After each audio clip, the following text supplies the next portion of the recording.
Okay, so for this lesson, we're going to be looking at the normal approximation to the binomial distribution. So to determine the probability of a range of outcomes for a binomial distribution, we use this formula. And we worked a lot with the binomial distribution earlier on in the unit. Just as a little bit of a refresher, for our binomial distribution, we had a bunch of independent trials. So the next trial didn't impact a previous trial or a future trial. We only had two possible outcomes. We could have had a success or a failure, and we worked on defining those. And then our probability of success was the same every single time. Same with our probability of failure.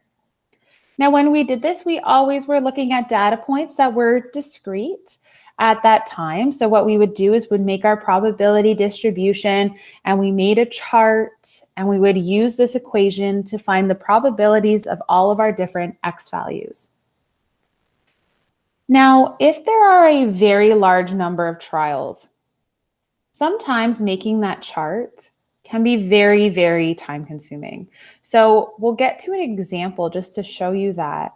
But let's say instead of just seeing what's the probability of having at most 3 successes, what if I wanted 300 successes? Now your chart becomes very, very long. So it's not reasonable to ask you to do that. So what we can do is we can actually approximate this distribution with a normal distribution. And we'll go through lots of examples to refresh your memory and to go through how to do this.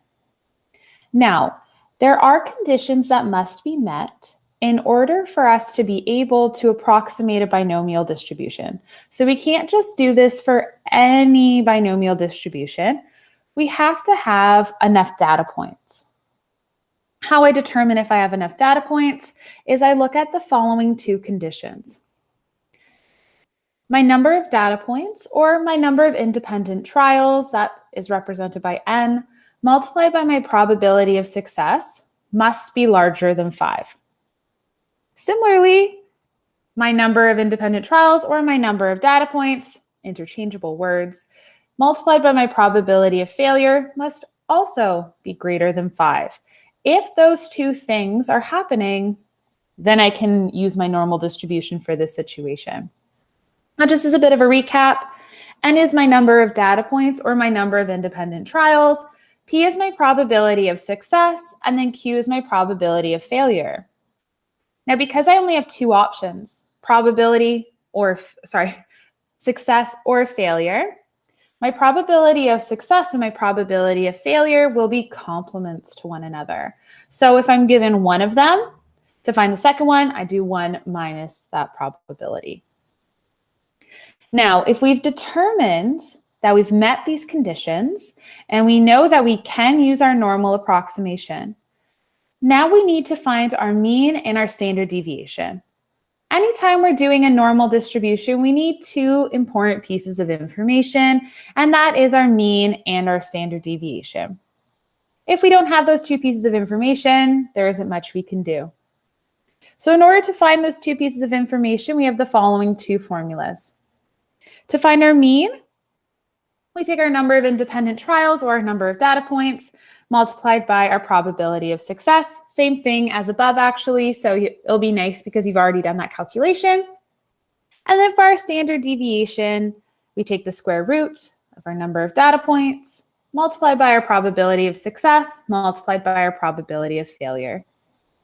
Then once I have that, I'm going to solve this just like any normal distribution question. Find my z-scores, look them up in the chart, determine the probabilities. Same steps. Just this little bit of background steps just to be careful with. Now, another thing I really want to mention is that the binomial distribution is often used for discrete data. This means we will have to do a continuity correction in order to use our normal distribution. So that's the only other important piece here, is that as always, we need to look at our data and think to ourselves, is this discrete data? If it is, I will have to use my continuity correction. Now we're going to do an example. And as always, feel free to ask lots of questions. But if you're feeling like you really need a refresher on binomial distribution, the video is on our class YouTube, so you can go and take a look at it. But if you are feeling like you really need a big refresher, definitely go take a look at that.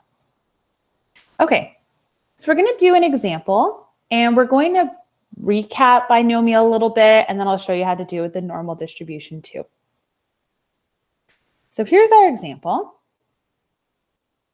It is found that 72% of a city's population will own a personal computer. If 30 people are selected at random, question A, what is the probability that exactly 18 people will have a personal computer? So the first thing we're going to do is we are going to do this just like a binomial distribution, exactly the same way we would have done it previously. So the first thing that I'm going to do is I'm going to define what a success is, and then from there we can find our probability of success and probability of failure. So we'll start by defining a success. So we'll say, let a success be owning a personal computer.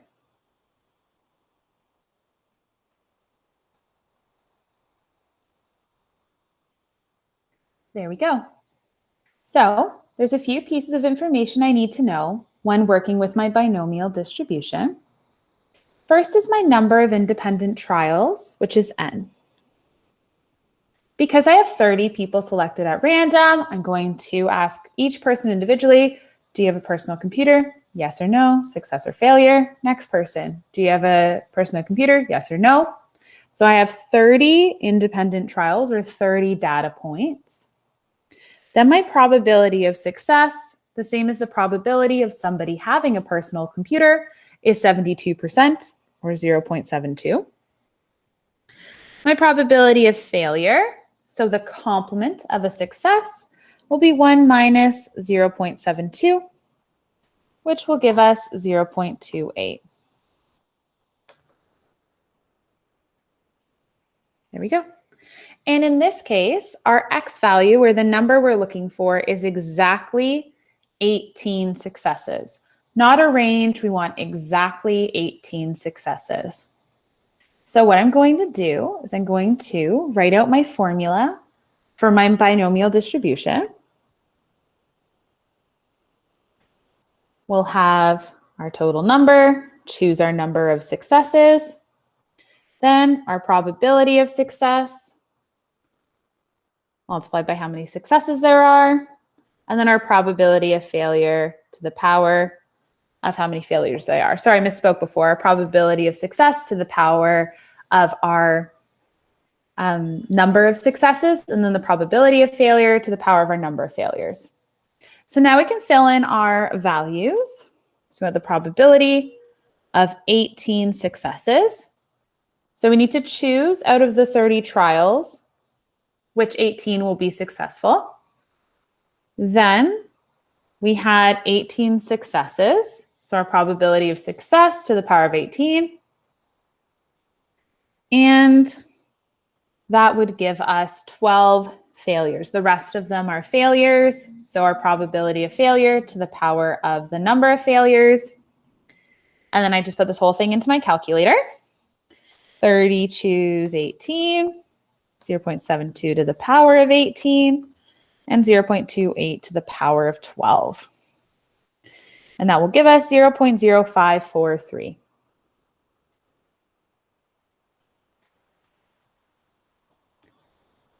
So for our therefore statement, to conclude this, therefore, there is a 5.43% chance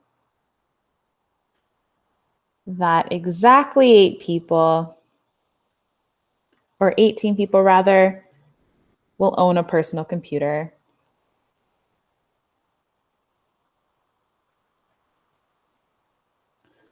There we go.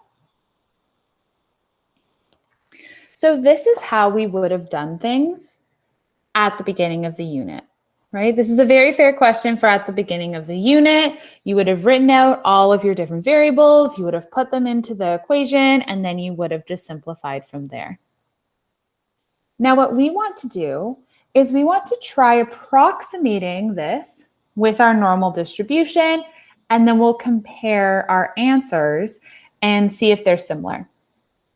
Now, the first thing we need to do before I start approximating things or I start using my normal distribution, it's really important that I check the conditions first to see if I'm able to do this. So to see, am I allowed to do this? It has to meet the conditions in order for me to be allowed to do this. So that's what we'll do here.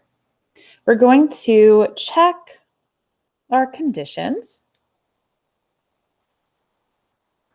So the first thing we'll look at is NP, so N times P. So our N times P is equal to 30 multiplied by our probability of success, which is 0.72. 30 times 0.72 is 21.6. Now this number is definitely greater than 5, so we've passed the first condition. The number of successes, or I'm sorry, the number of trials multiplied by the probability of success is greater than 5. That's the first thing that needs to happen. Now our second condition, our number of trials multiplied by our probability of failure. So 30 times 0.28. 30 times 0.28 is 8.4. And 8.4 is also bigger than 5. So we have met both conditions.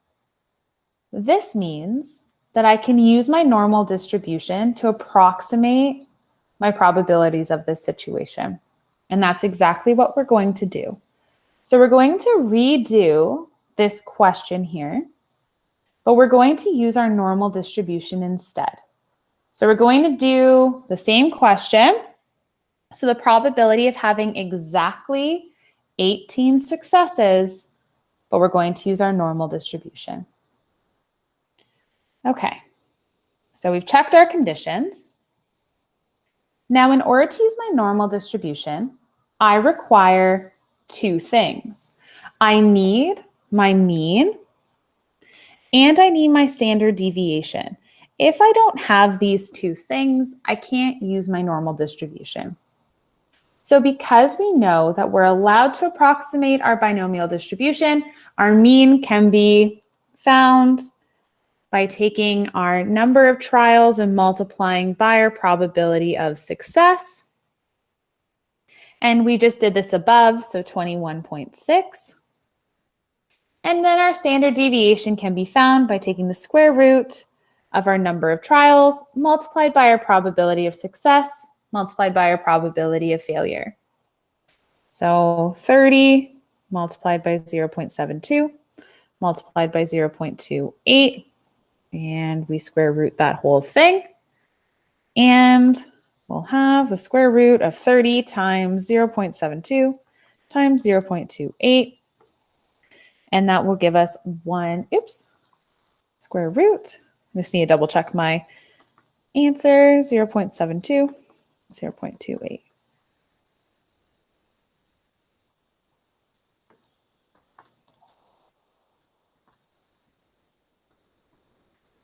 There we go. So we get 2.46. I just accidentally typed in my calculator wrong, so that's why it took me a second. Okay, so what we're trying to find is we want to try to find the probability that exactly 18 people own a personal computer. Now this here is a discrete random variable. So that means that I need to do a continuity correction in order to treat it as continuous. So what we're actually going to be looking at is 17.5 less than x, which is less than 18.5, so that we can treat this as continuous. So as always, let's draw out our little diagram to get a better sense of what's going on here. So we have our mean in the middle here at 21.6. Then our first interval, one standard deviation away from the mean on both sides. So 21.6 minus 2.46 is 19.14. 21.6 plus 2.46 is 24.06. And then 2 standard deviations away from the mean will be 19.14 minus 2.46, 16.68. And then 24.06 plus 2.46 is 26.52. There we go. So what we're looking for is we're looking for the probability of being between 17.5 and 18.5. So this here is what we're looking for. Now this turns into a type of question that we've absolutely done before at this stage. So now we just treat it like a regular normal distribution problem. We're going to start by first finding our z-scores, then we'll use the chart to find our probabilities. So let's find our z-scores. So for 17.5, 17.5 minus our mean divided by our standard deviation. So our first z-score, negative 1.67. Then our second z-score, because we need to find it for both values. So for 18.5 minus our mean, divide by our standard deviation, and that will give us negative 1.26. So now we can find our probability. So our probability that 17.5 is less than our random variable, which is less than 18.5. First thing we did is we standardized it so that we're able to use our z-score chart.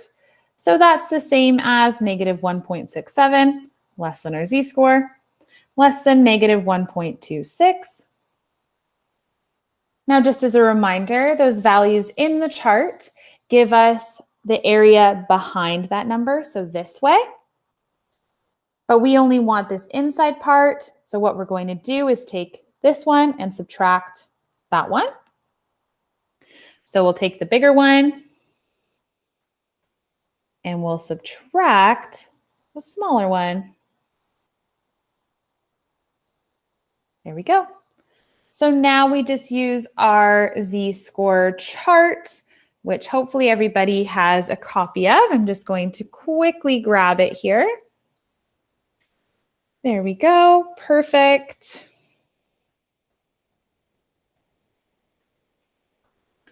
There we go. I'll move it in a second for this next question, but this way we can find those values together. So we need negative 1.26, so negative 1.26. Here we go. So we get 0.1038.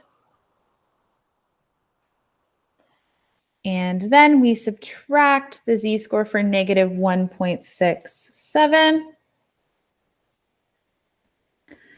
So 0.0475. There we go.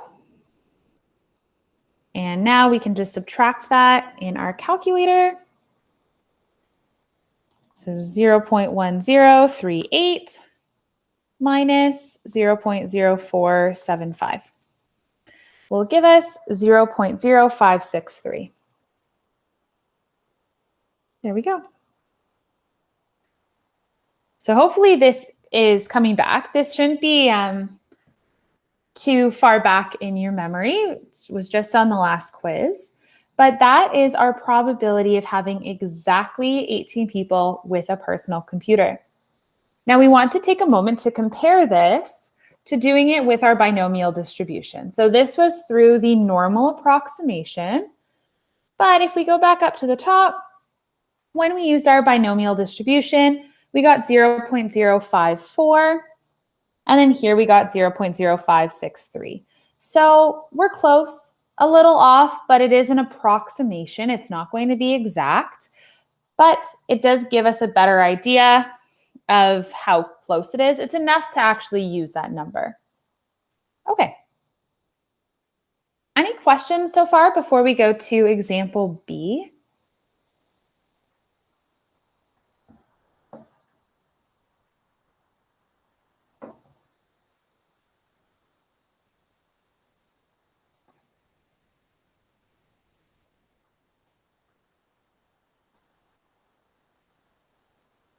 Okay. Let's try another example, or just part B of this example. So it's slightly different, but same situation. Okay. So now what we're going to do is we're going to calculate the approximate probability that at least 18 people will have a personal computer. Now this would be really difficult to do with the binomial distribution, and I'll show you why. What we would have done for our binomial distribution is you would have written out your chart, and you want at least 18 people. So you would have needed to find the probability for 18 people, or 19, 20, 21, 22, 23, 24, 25, 26, 27, 28, 29, 30. And you would have needed to find all the probabilities there, and then you would have needed to add them all up. Now this would be using our binomial distribution, and that's okay for this situation. The issue that you'll face is it's just going to take you so long to do. So it's just so inefficient. You'll also know that in the question, it says the approximate probability. So it's giving you a clue to use your normal distribution here. But just be mindful of these kinds of situations, because on a test, you would definitely be feeling tight for time if you approached it this way. Okay, so let's go through and solve this. Now, the first thing that we've already done is we checked our conditions. So we ensured that both were bigger than 5. Up here, already did it, amazing. The other thing that we did is we also found our mean and standard deviation already. That's awesome, so we don't need to do that again, but I will write them down here just as a reminder. So our mean is 21.6, and our standard deviation is 2.46. Now we're looking for the approximate probability that at least 18 people own a personal computer. So I'm going to take our little graph. There we go. And this time we want at least 18 people. So because this is a discrete random variable, we need to do our continuity correction again. Super important that we do that in order to treat this discrete random variable as a continuous random variable. So we want at least 18 people. So as a discrete random variable, that would be bigger than or equal to 18 people. But because this is discrete, we do a continuity correction. So that will give us bigger than or equal to 17.5. Just to account for the fact we're treating it as continuous. So we're looking for on our graph greater than 17.5. So we're looking for this area under the curve. That's what we're looking for this probability. So now this absolutely turns into a question that we know how to solve. So we start by finding our z-score. So our z-score is our data point, 17.5, minus our mean all over our standard deviation. We put this into our calculator and we'll get negative 1.67. Now we use the chart to determine our probability. So we're looking for the probability that x is bigger than or equal to 17.5. First thing we did is we standardized this in order to use our chart. So the probability that our z-score is bigger than negative 1.67. Now the tricky part here is those values in the z-score chart always give us the area behind our data point, but we want the area in front of our data point. Now those are just complements to each other, so we can absolutely just take the complement here And now we can absolutely find this in our chart. And we actually already found that value up here. So I'm just going to take it from up here, but we actually just found it up here earlier. So that way we don't need to grab the chart again, 0.0475. So I'm just going to use that down here. 1 minus 0.0475. 1 minus 0.0475, and that is 0.9525. And then that number makes sense with our drawing here. If you look, a very significant portion of our graph is highlighted, so a probability in the 90s does make logical sense. Okay, are there any questions at all about this stuff?